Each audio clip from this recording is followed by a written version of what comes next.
Well, it was a beautiful day to spend out on the water, so with that in mind, I headed to the Lake Sunapee Yacht Club to see how day one of the 12th District Star Class Sailing Championships were panning out. And since I really don't know all that much about sailing, I asked Race Committee Chairman Robin Cook to break down the competition.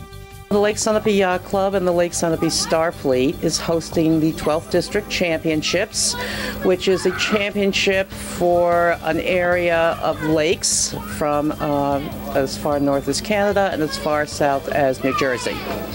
And the district includes basically the northeastern lakes between Lake Ontario and Lake Hopatcong in New Jersey.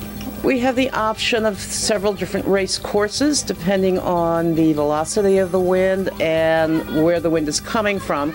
Lake Sunapee is not a very wide lake, and so when we have a westerly or an easterly, then we have to run different courses than when the wind is coming out of the north or the south.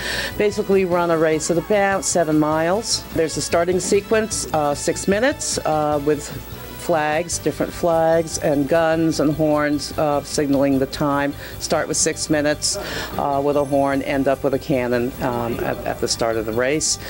The starting line should be square to the wind. Sometimes it's not. Hopefully, if it is, if the starting line is square to the wind, then basically the boats have the same advantage at one end of the line or the other. So that what we would do is basically you would race into the wind for 1.5 miles, then you would race off the wind for another 1.5 miles for a course which is basically 5 legs.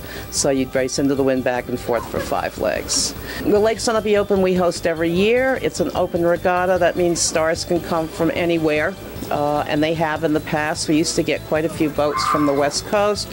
We've started as many as 72 boats on the line, which is very exciting on a very small lake like this. We had a 5-race series last weekend, and we're very fortunate to have proper wind to be able to complete all the 5 races. And on the baseball field, the New Hampshire Fisher Cats finally put an end to their 3-game losing streak, swinging its way to a 2-0 victory over the Richmond Flying Squirrels last night. The Cats will travel to Maryland tonight to kick off a 3-game series against the Bowie Bay Sox.